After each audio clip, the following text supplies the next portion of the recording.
her own background, and the couple's 2 children. It's about 45 minutes. It's good to see you.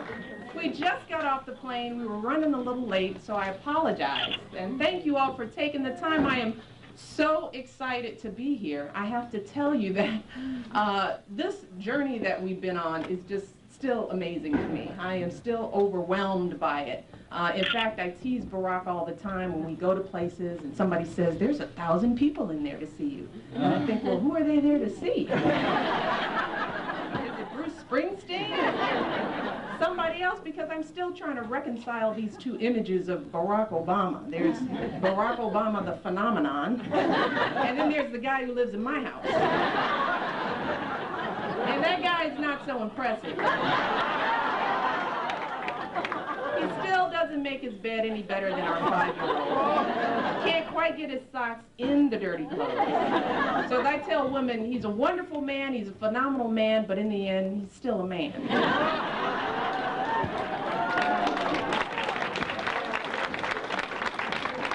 But in all seriousness, I am so proud of my husband, and I'm excited that he's made the decision to run for the President of the United States. That's still amazing.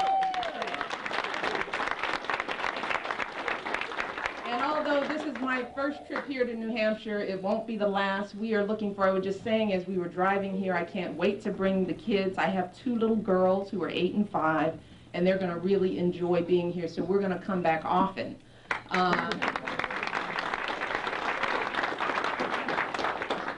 But one of the roles that I think that I can play is not just as a surrogate campaigner or messenger, but really as a surrogate ear.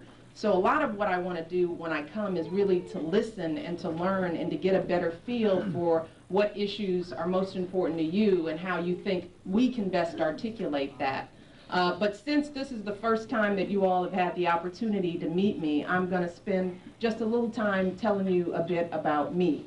And not just the bio, because you can read that on the internet. I want to share with you how I was brought up, my upbringing, my values, sort of the things that keep Barack and I grounded, as a way to give you a sense of how we're going to approach this campaign, how we keep ourselves centered, and how we sort of operate in our lives.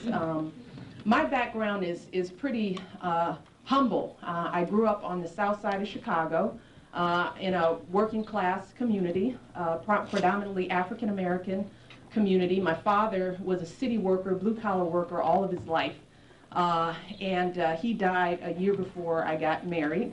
My mother, who was a stay-at-home mom until I went to high school, and I'm the youngest of 2. I've got an older brother, my big brother, who I love dearly, Craig, who is now a basketball coach at Brown University, and he just moved to the East Coast. Yay, go Bears.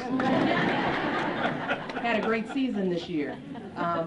We're both the product of the Chicago public school system.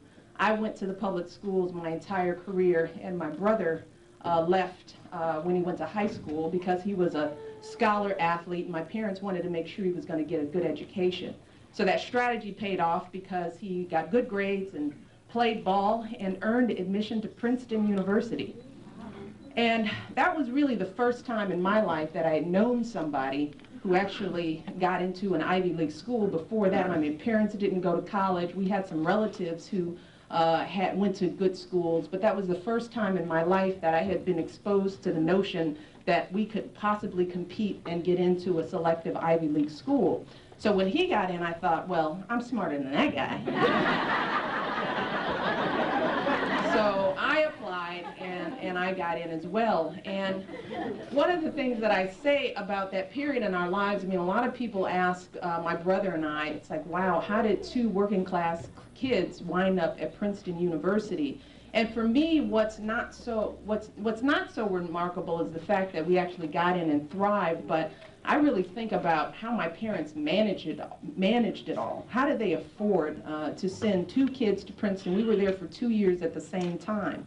And I know that they made a great deal of sacrifice, and now looking back, I know just how much they must have sacrificed to make sure that we could achieve our dreams.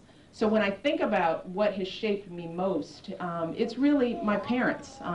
And they're not extraordinary people. They're very ordinary, hardworking people.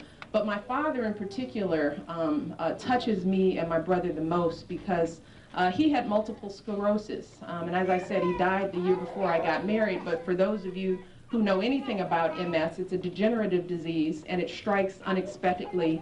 And my father went from being a vibrant in his 20s, athlete, served in the military, to not being able to walk or ever run again. He needed the assistance of a cane, and eventually he'd have to get around on a motorized cart.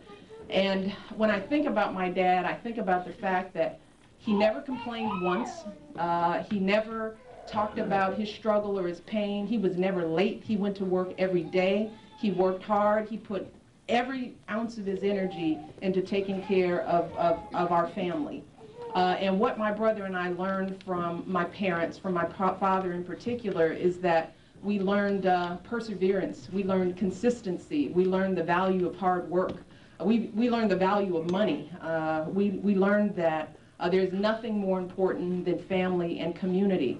And when I think about what really guides me in my life, it's that voice in my head that is my father. And I'm always thinking throughout my life, would this make my father proud? Would he think that I'm living my life to the fullest? Am I making the most of the blessings that I've been received?